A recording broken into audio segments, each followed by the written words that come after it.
Hello बच्चों, you are welcome in future study point. और आज आप पढ़ेंगे यहाँ पे क्लास 10 सेशन 2022-23 का ये स्टैंडर्ड क्वेश्चन पेपर है मैथमेटिक्स का, तो जिसका सॉल्यूशन कराने जा रहे हैं।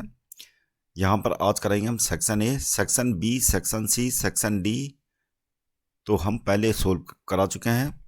तो डिस्कशन बॉक्स में लिंक दे रखा, वहाँ से स्टडी कर सकते हैं। तो आज कराने जा रहे हैं सेक्शन ए।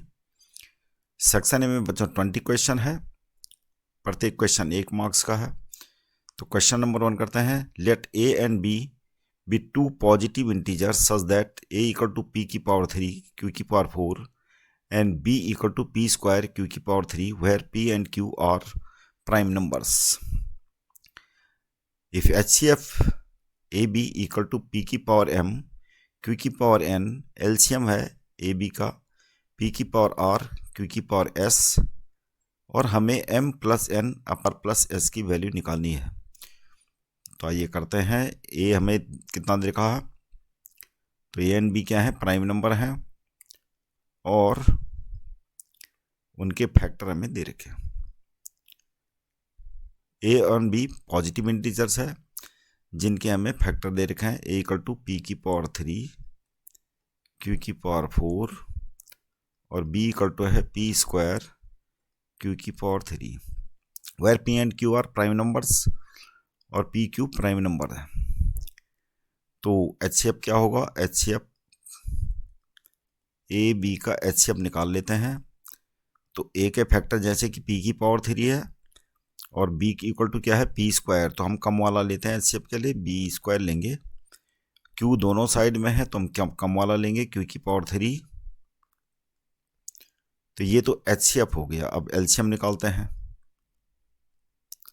LCM होगा ए बी का। LCM में क्या करना है आपको, तो बड़े एक्सपोनेंट्स का लेना है आपको।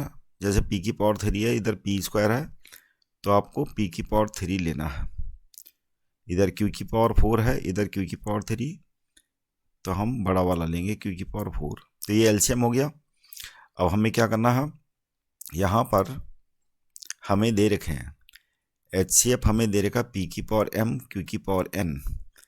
तो इसको इक्वल कर देते हैं HCF के p की पावर m q की पावर n, और LCM दे रखा है यहाँ पर p की पावर r q की पावर 5। अब कंपेयर कर लेते हैं p की एक्सपोनेंट्स, तो क्या हो जाएगा, m इक्वल टू 2 हो जाएगा और n इक्वल टू 3 हो जाएगा।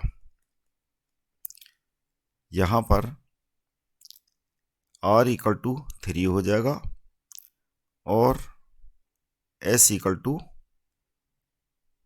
ये s है, s इक्वल टू 4 हो जाएगा। तो r equal to 3, s equal to 4।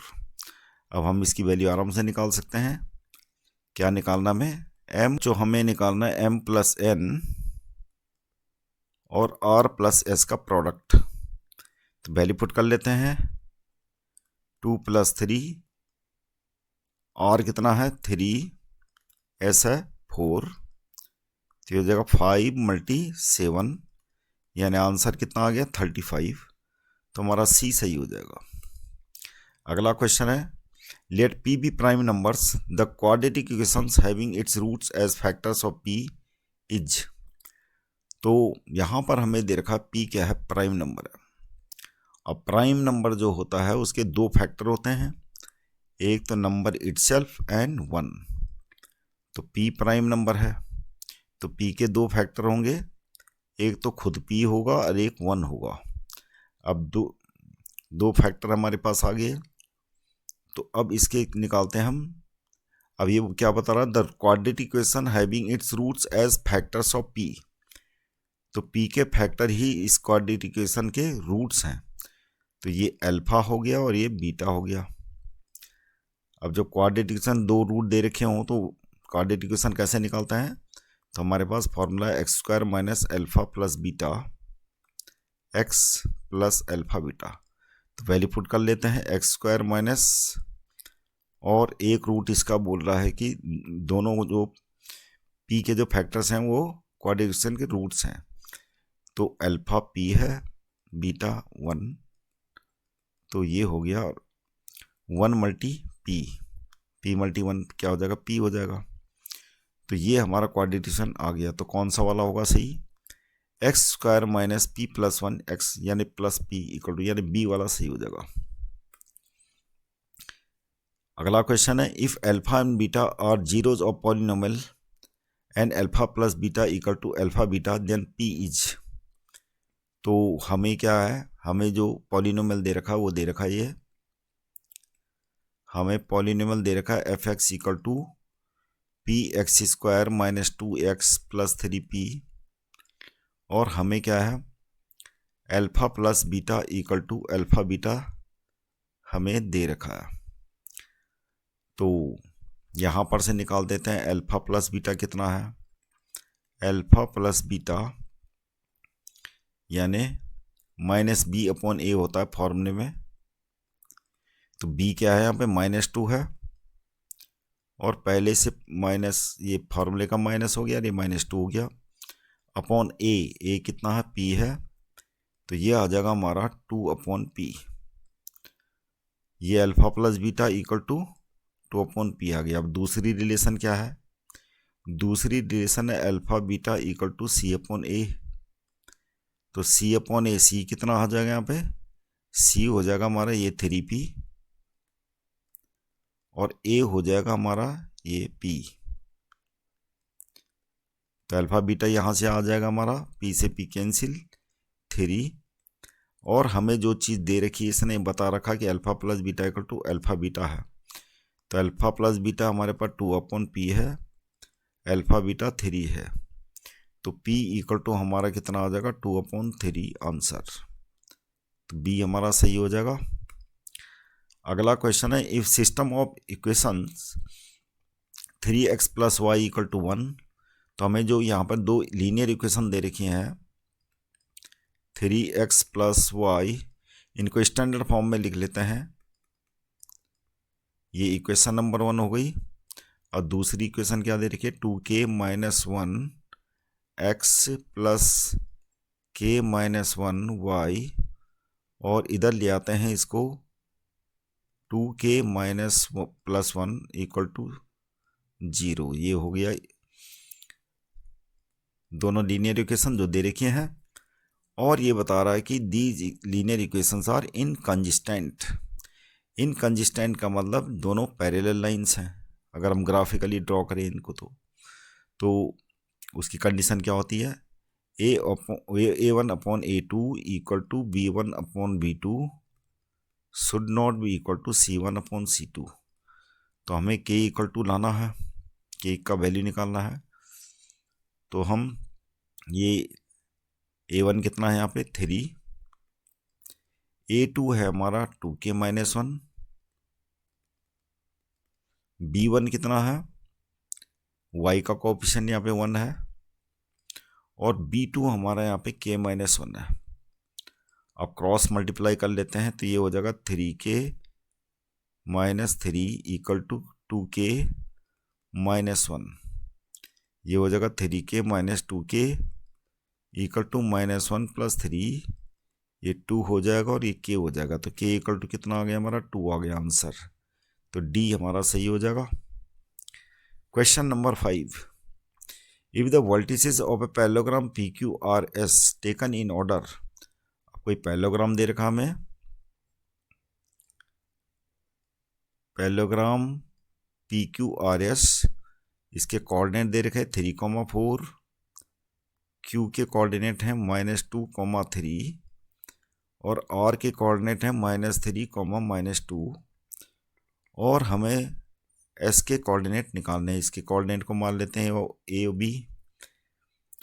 तो फोर्थ वर्टेक्स जब भी आपके पास ऐसे दे रखे हों, तो वैसे तो तरीके इसके और भी हैं, लेकिन वो पड़ेगा लंबा। अब तो इसकी ट्रिक्स क्या है, आपको 2 डायगोनल ड्रॉ कर देना ऐसे,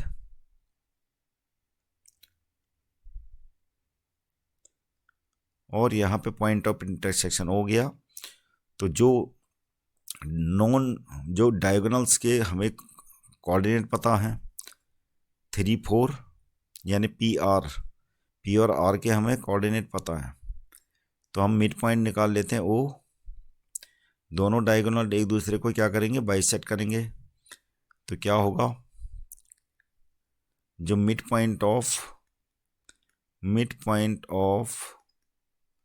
P R will be equal to mid point of Q S. Reason क्या है, diagonals of parallelogram bisect each other.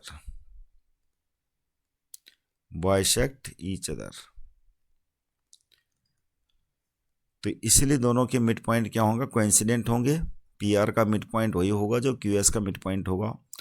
तो यहाँ पर हम निकाल लेते हैं पी आर का मिड पॉइंट। कैसे निकालेंगे, 3 - 3 डिवाइडेड बाई 2 और 4 - 2 डिवाइडेड बाई 2, ये मिड पॉइंट हो गया ओ का।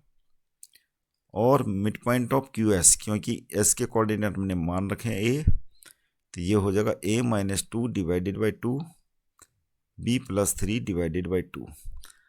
अब यहाँ पर ये हो गया 0 और ये हो गया हमारा 1 और ये a - 2 अपॉन 2 b + 3 अपॉन 2। तो ये दोनों इक्वल होंगे। कंपेयर कर लेते हैं दोनों को। a - 2 अपॉन 2 इक्वल टू 0, तो a इक्वल टू हमारा कितना आ जाएगा, 2 आ जाएगा यहाँ से। और b + 3 डिवाइडेड बाई 2 ये किसके इक्वल है, 1 के। तो ये क्या हो जाएगा, p इक्वल टू -1। तो कोऑर्डिनेट क्या हो गया इसके, एस के कोऑर्डिनेट हो जाएंगे, कोऑर्डिनेट ऑफ एस क्या हो जाएगा, 2, -1। तो ये हमारा सी सही हो जाएगा। अब हमारे पास है क्वेश्चन नंबर 6। क्वेश्चन नंबर 6 में हमें दे रखा है triangle A B C similar to triangle P Q R. तो ट्रायंगल ए बी सी बना लेते हैं। ये ट्रायंगल ए बी सी हो गया और ये ट्रायंगल पी क्यू आर। ये दोनों ट्रायंगल्स हमें सिमिलर दे रखे हैं और एल्टीट्यूड है यहाँ पे AM और PN। ये एल्टीट्यूड होगी ट्रायंगल ABC और ट्रायंगल PQR की। और हमें जो दे रखा है AB² upon PQ² equal to 4:9। तो हमें दे रखा है AB² upon PQ² equal to 4:9 और हमें फाइंड आउट करना है AM/PN। दोनों एल्टीट्यूड का रेशियो निकालना है। तो जब दो ट्रायंगल सिमिलर होते हैं तो हमें दे रखा triangle ABC similar to triangle PQR। इसलिए क्या होना चाहिए, area of ABC area of PQR दोनों ट्रायंगल्स के का जो रेशियो है वो क्या होता है, इनकी जो करस्पॉन्डिंग साइड्स हैं उनके रेशियो के स्क्वायर के बराबर, यानी AB² upon PQ² equal to BC² upon QR², BC/QR और AC/PR, AC² अपॉन PR²। हमें ये दे रखा है रेशियो 4/9 स्क्वायर का। AB² अपॉन P दोनों के एरिया का जो रेशियो होगा वो क्या होगा, वो भी 4:9 होगा।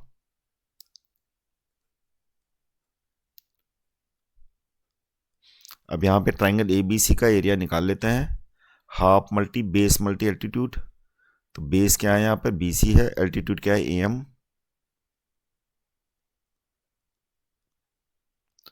अपॉन में हो जाएगा दूसरा वाला ट्रायंगल PQR का बेस क्या है, QR है और एल्टीट्यूड क्या है उसकी PN इक्वल टू 4/9। हाफ से आप कैंसिल और BC अपॉन QR हमें पता है। तो BC अपॉन QR कितना होगा, जब BC square upon QR square equal to 4/9 है, इट इम्प्लाइज दैट कि BC अपॉन QR क्या होगा 2/3। तो BC अपॉन QR हम क्या लिख लेते हैं यहाँ पे 2/3। आगे है AM upon PN equal to 4/9। तो AM अपॉन PN एक तरफ रख लेते हैं, तो ये आ गया 4/9 मल्टीप्लाई 3/2, 2 जा और 3 जा, कितना आ गया 2/3। तो हमारा आंसर होगा 2:3। अगला क्वेश्चन है question number 7। If x tan 60 degree cos 60 degree equal to sin 60 degree cot 60 degree, then x की वैल्यू क्या होगी। तो यहाँ पर वैल्यू पुट कर लेते हैं। tan 60 की वैल्यू क्या होती है √3, cos 60 की वैल्यू होती है 1/2, sin 60 की वैल्यू होती है √3/2 और cot 60 की वैल्यू होती है 1/√3। ये कैंसिल हो गया, 2 से 2 कैंसिल, तो x इक्वल टू ये √3 दूसरी साइड में जाके क्या हो जाएगा 1/√3, और 1/√3 किसकी वैल्यू होती है यहाँ पे tan 30 डिग्री की। तो क्या हो जाएगा आंसर tan 30 डिग्री। अगला क्वेश्चन है question number 8। If sin theta plus cos theta equal to √2 then tan theta plus cot theta equal to. तो यहाँ पर जो हमें दे रखा है sin theta plus cos theta equal to √2 और हमें निकालनी value tan theta plus cot theta की। तो यहाँ पर दोनों तरफ स्क्वायर कर लेते हैं इसको, क्योंकि tan theta plus cot theta को अगर हम सोल्व करेंगे तो sin थीटा cos थीटा में चेंज करना पड़ेगा। ये cos थीटा अपन sin थीटा हो गया, sin थीटा cos थीटा। तो यहाँ पर क्या हो जाएगा, यहाँ पर आ जाएगा sin square theta plus cos square theta ऊपर, जो कि किसके इक्वल होगा 1/sin थीटा cos थीटा। अब यहाँ पर क्या है, यहाँ पर से वो वैल्यू निकालते हैं हम, तभी जाके ये वैल्यू निकल पाएगी। स्क्वायरिंग बोथ साइड्स जो हमें दे रखा है, तो दोनों साइड में स्क्वायर करेंगे तो sin theta plus cos theta का होल स्क्वायर इक्वल टू √2 का स्क्वायर कितना होता है, ये 2 हो गया, और ये sin square theta plus cos square theta plus 2 sin theta cos theta. अभी sin square theta plus cos square theta 1 होता है, तो 1 + 2 sin theta cos theta equal to 2 हो गया। 2 sin theta cos theta equal to 2 - 1 1 हो जाएगा। तो sin theta cos theta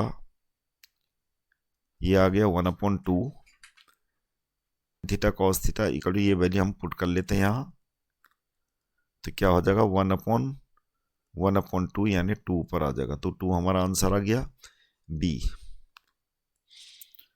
question number 9। In the given figure DE parallel to BC। तो DE parallel to BC दे रखा है और AE हमें दे रखा है A यूनिट और EC दे रखा है B यूनिट। DE कितना है X unit, DE X unit है, और BC हमें दे रखा है Y यूनिट। अब यहाँ पर जो है दोनों ट्रायंगल्स, ये D पैरेलल है BC के, तो दोनों ट्रायंगल क्या हो जाएंगे, triangle ADE will be similar to triangle ABC। ये दोनों क्या होंगे करस्पॉन्डिंग एंगल्स, ये एंगल करस्पॉन्डिंग और ये कॉमन है दोनों में, तो दोनों ट्रिपल ए रूल से क्या हो जाएंगे सिमिलर हो जाएंगे। अब ये सिमिलरिटी का थ्योरम लगा लेते हैं। तो AE अपॉन AC, और जो नॉन है हम उसी साइड को लिखते हैं प्रोपोर्शन में, और DE अपॉन क्या हो जाएगा BC। थर्ड वाली AD अपॉन AB से हमें कोई लेना देना नहीं है, कोई दे नहीं रखा कुछ। तो AE कितना है, ए सी हमारा क्या होगा, ए प्लस बी, डी ई हमारा हो जाएगा एक्स, बी सी हो गया वाई। अब यहाँ पर या तो एक्स की वैल्यू निकाल लेते हैं या फिर वाई की, क्योंकि नीचे जो ऑप्शन है एक्स के टर्म्स में एक्स इक्वल टू है या फिर वाई इक्वल टू है या फिर एक्स अपॉन वाई है। तो एक्स अपॉन वाई अगर देखते हैं तो ये तो है नहीं, तो ये तो रिजेक्ट हो जाएगा। तो यहाँ पर पहले हम y की वैल्यू निकाल लेते हैं। y को इस तरफ ले जाएंगे तो क्या होगा, ये हो जाएगा एक्स ए प्लस बी अपॉन ए। और अगर x को अकेला छोड़ दिया जाए, x को y के टर्म्स में लिखेंगे तो ये हो जाएगा A Y upon A plus B. तो ये कौन सा है, x equal to A Y upon A plus B, हमारा आंसर हो जाएगा सी। अगला क्वेश्चन है question number 10, A B C D is a trapezium. तो A D parallel to B C दे रखा है हमें,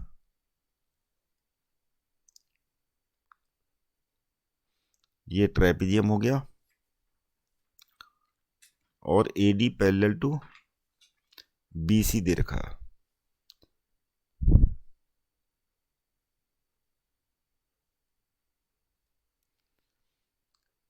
ए डी इक्वल टू 4 है, और क्या दे रखा है, डायगोनल्स ए सी और बी डी इंटरसेक्ट करते हैं ओ पे, और हमें जो चीज़ दे रखी है A O upon O C equal to दे रखा D O upon O B, और ये रेशियो दे रखा हमें 1/2, और हमें निकालनी है बी सी की वैल्यू। तो ये ए ओ जो लाइन सेगमेंट्स हैं कौन से ट्रायंगल्स के हैं, ए ओ ये हो गया, ओ सी ये हो गया, डी ओ ये हो गया, और ओ बी ये हो गया। तो ये दोनों ट्रायंगल्स कौन से हैं, triangle A O D and triangle B O C. इन दोनों को सिमिलर कर लेते हैं। इन triangle A O D and triangle B O C, तो एंगल ए ओ डी क्या हो जाएगा, ये दोनों सिमिलर होंगे क्योंकि ये एंगल डायरेक्ट लिख देते हैं क्योंकि एमसीक्यू क्वेश्चन है। तो ये हो गया, ये दोनों करस्पॉन्डिंग एंगल्स, ये करस्पॉन्डिंग और ये एंगल, तो क्या हो गया, ट्रिपल ए रूल से दोनों ट्रायंगल्स सिमिलर हो जाएंगे। तो triangle A O D similar to triangle C O B, क्योंकि ए सी के इक्वल है angle A, angle C O B हो जाएगा। अब सिमिलरिटी का थ्योरम क्या है, हमें ये दे रखा है ए ओ अपन ओ सी, ये दे रखा है, इसका यूज करेंगे और हमें निकालनी है बी सी। तो यूजिंग सिमिलरिटी, सिमिलर ट्रायंगल का थ्योरम वो अप्लाई कर लेते हैं। तो ये हो जाएगा A O upon O C equal to D O upon O B, और इक्वल टू हो जाएगा A D upon B C, और ये रेशियो दोनों का हमें दे रखा 1/2। तो A D upon B C, ये 1/2 रेशियो है, और ए डी हमें दे रखा है 4। तो ए डी की वैल्यू रख लेते हैं। तो बी सी इक्वल टू कितना आ जाएगा हमारा, 4 × 2 यानी 8 centimetre will be the answer. C सही हो जाएगा। Question number 11, if two tangents inclined at an angle of 60 degree are drawn to a circle of radius 3 centimetre, then the length of each tangent is equal to. तो कोई circle है और circle में draw की गई हैं दो tangent external point से, और इन दोनों के बीच का एंगल हमें दे रखा है 60 डिग्री। ये सेंटर हो गया, ये रेडियस हो गई, और एक्सटर्नल पॉइंट से सेंटर को मिला लेते हैं। इनको नाम दे देते हैं ए, और इसको लिख देते हैं बी, तो यहाँ पर जो है रेडियस और टेंजेंट के बीच में 90 डिग्री का एंगल होता है at the point of contact, और ए ओ क्या करेगा, 60 डिग्री का एंगल को बाइसेक्ट करेगा, तो ये 30 डिग्री हो जाएगा। अब ट्रायंगल ए ओ बी क्या है, राइट ट्रायंगल हो गया। तो यहाँ पर हम ट्रिग्नोमेट्री अप्लाई कर सकते हैं। तो यहाँ पर निकालना क्या है हमें, ए बी टेंजेंट है 90 डिग्री है, तो ये सामने वाली साइड क्या होती है, हाइपोटेन्यूस। तो ये क्या हो जाएगा, ये 30 डिग्री है सामने वाली साइड, यानी ओ बी रेडियस क्या हो जाएगी, परपेंडिकुलर, और ये हो जाएगा बेस। तो tan 30 इक्वल टू कितना होता है, P अपॉन बी। तो P तो हमारा रेडियस है, रेडियस कितनी दे रखी है, 3 सेंटीमीटर, और B हमें निकालना है यानी बेस। tan 30 हो गया 1/√3, तो B को इस साइड ले आते हैं तो 3√3। तो ये क्या हो जाएगा, टेंजेंट हमारी टेंजेंट हो जाएगी 3√3, यानी डी आंसर सही हो जाएगा।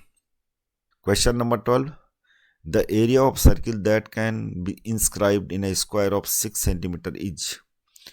तो 6 सेंटीमीटर का मान ले कोई ये क्या है, स्क्वायर है,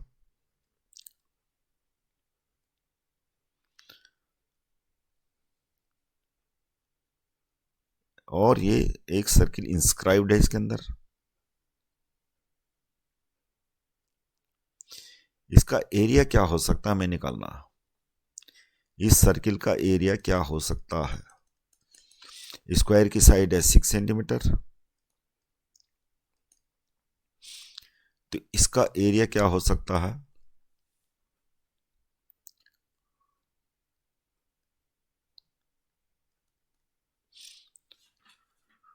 ये क्या होगा, स्क्वायर का उस सर्किल का जो डायमीटर होगा वो क्या होगा, मैक्सिमम डायमीटर इसका 6 सेंटीमीटर से ज़्यादा हो नहीं सकता। तो डायमीटर ऑफ सर्किल क्या है, 6 सेंटीमीटर, तो रेडियस क्या हो जाएगा, इसका आधा यानी 3 सेंटीमीटर। तो एरिया कितना हो जाएगा इसका, एरिया ऑफ सर्किल क्या हो जाएगा, एरिया ऑफ सर्किल हो जाएगा पाई आर स्क्वायर, यानी पाई की वैल्यू रहने देते हैं, सारे ऑप्शन में पाई है, और आर की वैल्यू हो जाएगी 3 का स्क्वायर, यानी 9 पाई हमारा आंसर हो जाएगा, 9 पाई सेंटीमीटर स्क्वायर, यानी डी सही हो जाएगा।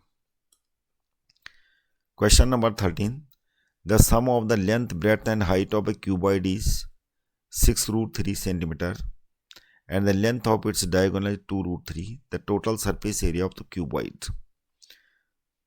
तो क्या होगा इसका सॉल्यूशन, हमें लेंथ दे रखी है, लेंथ ब्रेड्थ और हाइट का सम दे रखा 6√3, लेंथ ब्रेड्थ और हाइट का सम है 6√3, और the length of its diagonals, तो डायगोनल की लेंथ क्या होती है, डायगोनल क्या होता है क्यूबॉइड का, √L² plus B² plus H²,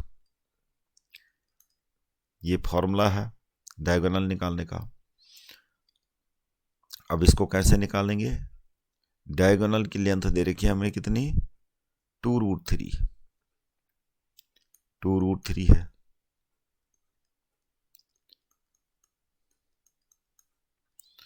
अब इसको क्या कर लेते हैं,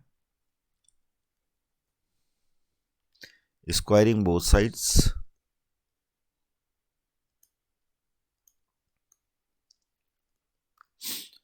तो ये हो जाएगा हमारा 4×3 = 12, L² plus B² plus H² equal to 12। अब यहाँ पर L plus B plus H हमें पता है, तो आप अप्लाई करेंगे यहाँ पर ये वाला फॉर्मूला, L हमें total surface area of cuboid निकालना है, तो L plus B plus H का होल स्क्वायर वाला फॉर्मूला लगाते हैं, क्लास 9th में आपने ये आइडेंटिटी पढ़ी होगी, L² plus B² plus H² plus 2LB plus 2BH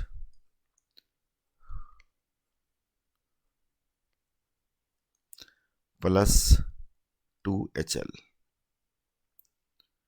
2LB 2BH plus 2HL। और ये क्या है? Surface area of cuboid. और ये वैल्यू हमें दे रखी है, ये हमने निकाल रखी है, 12 हो गया। और L plus B plus H कितना है? 6√3 का होल स्क्वायर हो जाएगा। और ये सरफेस एरिया ऑफ क्यूबॉइड हो गया। ये हो जाएगा हमारा सरफेस एरिया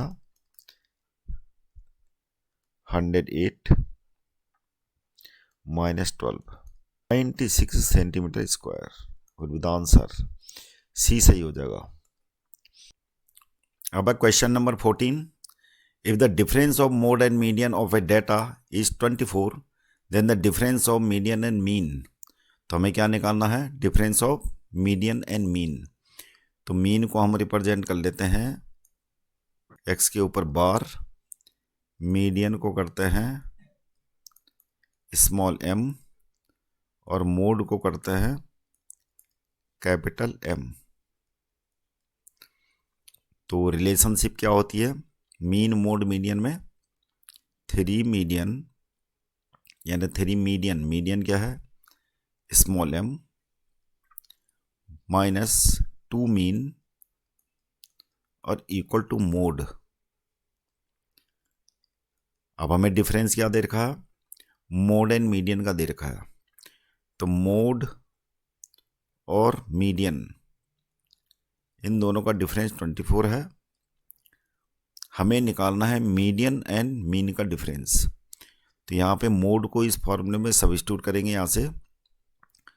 तो मोड की जगह में लिख लेंगे हम 24 प्लस स्मॉल m और ये वैल्यू सब्स्टिट्यूट कर लेते हैं यहाँ पे। ये हो जाएगा मोड कितना था? 24 plus small m 3m minus small m minus 2x के ऊपर बार इक्वल टू हो जाएगा 24। ये हो जाएगा 2 स्मॉल m माइनस 2x के ऊपर बार, 2 कॉमन ले लेते हैं इक्वल टू 24। तो इस m माइनस x के ऊपर बार हो जाएगा 12। तो ये आ गया हमारा स्मॉल m क्या था? मीडियन, और ये क्या था? मीन। तो दोनों का डिफरेंस आ गया 12 आंसर। तो क्या हो जाएगा? बी सही हो जाएगा। Question number 15, the number of revolution made by circular wheel of radius 0.25 metre in rolling a distance of 11 kilometre is. तो 11 किलोमीटर जाने में कितने रिवॉल्यूशन ये व्हील करेगा? तो एक रिवॉल्यूशन में कितना डिस्टेंस कवर करता व्हील? उसकी अपनी खुद की सरकमफ्रेंस के इक्वल। तो one revolution corresponds to 2 pi r यानी सरकमफ्रेंस। अब क्या है? डिस्टेंस कितनी है? डिस्टेंस है 11 किलोमीटर। रेडियस क्योंकि 0.25 मीटर में दे रखी है तो हम इसके मीटर बना लेते हैं। 11,000 मीटर हो जाएगा।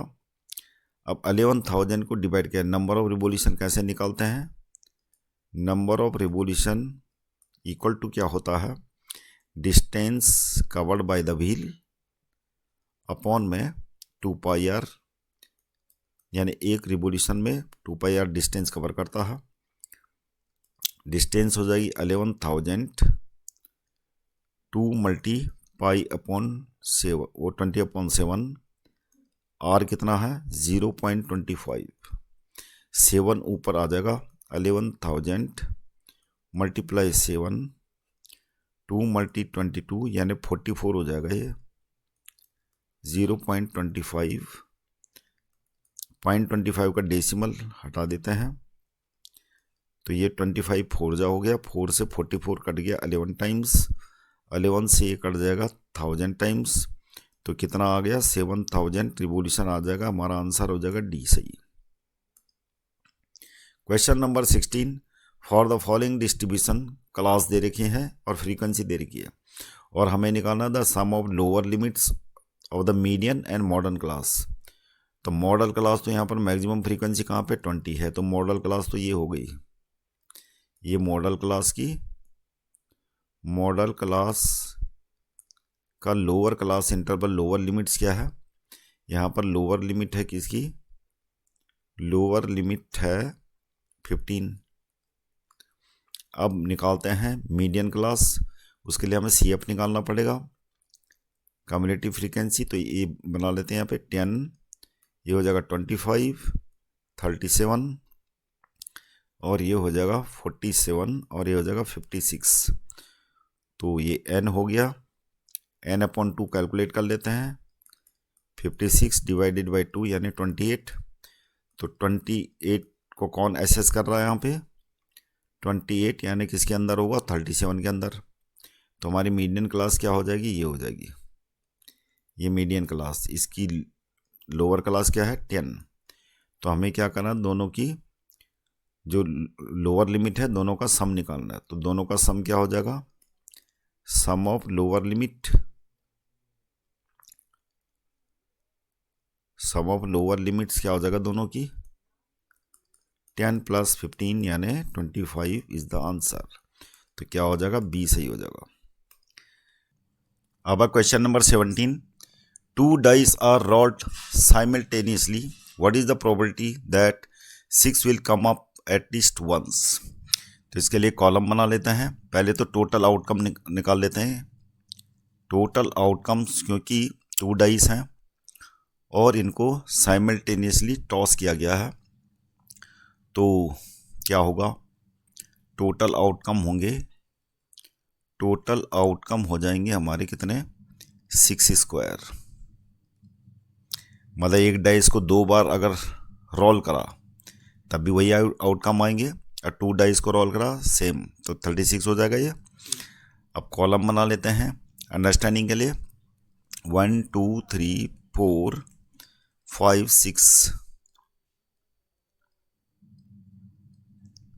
6। तो यहाँ पर 6 कब कब आ सकता है, एक तो यहाँ पर होगा 1,6, 2,6, 3,6, 4,6, 5,6 और यहाँ 6,6 हो जाएगा। यहाँ पे होएगा 6,1 और 6,2, 6,3, 6,4 और 6,5। तो कितने आउटकम होंगे टोटल, तो एक तो यहाँ पर निकालना क्या है, एटलीस्ट वंस। तो एटलीस्ट 1 का मतलब एक तो शामिल होगा ही होगा, और 2 जगह 6 होगा तब वो भी शामिल होगा, तो एटलीस्ट 1 का मतलब वो 1 और मोर देन 1, इसका मतलब एटलीस्ट 1 हुआ। तो कितने आउटकम होंगे टोटल, फेवरेबल आउटकम हो गए, फेवरेबल आउटकम हो जाएंगे, कितने हो रहे हैं 1, ये लिख देने आपको एक्चुअली में, 1 2 3 4 5 6 7 8 9 10 11। तो कितने हो जाएंगे 11 अपॉन, यानी फार्मूला क्या होता है प्रोबेबिलिटी का, ये होगी 11, प्रोबेबिलिटी हो जाएगी इसकी 6 विल कम अप, तो उसकी प्रोबेबिलिटी हो जाएगी 11/36 आंसर। तो हमारा क्या हो जाएगा सही, C. Question number 18, 5 tan beta = 4, then 5 sin beta - 2 cos beta upon 5 sin beta + 2 cos beta. तो हमें जो दे रखा है, हमें जिसकी वैल्यू निकालनी है 5 sin beta - 2 cos beta upon में 5 sin बीटा + 2 cos बीटा, क्योंकि साइन कॉस में दे रखा है तो हम ऐसा करते हैं कि cos बीटा से ऊपर नीचे डिवाइड कर लेते हैं, क्योंकि सारे जो एंगल सेम है, तो cos बीटा से न्यूमरेटर डेनोमीटर में डिवाइड कर लेते हैं, तो sign beta upon cos beta हो जाएगा ये हो जाएगा tan बीटा, और कॉस बीटा कैंसिल हो जाएगा तो ये 2 हो गया। हमने कॉस बीटा से डिवाइड करा, ऊपर नीचे divided by cos beta,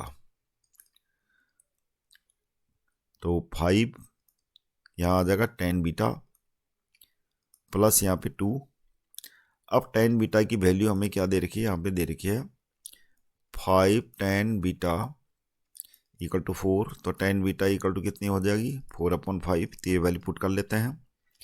5 multi 4/5 plus 2 -2 upon में 5 मल्टी 4/5 प्लस 2, 5 से 5 कैंसिल, तो ये हो जाएगा हमारा 2/6, यानी कट गया हमारा 1/3 इज द आंसर।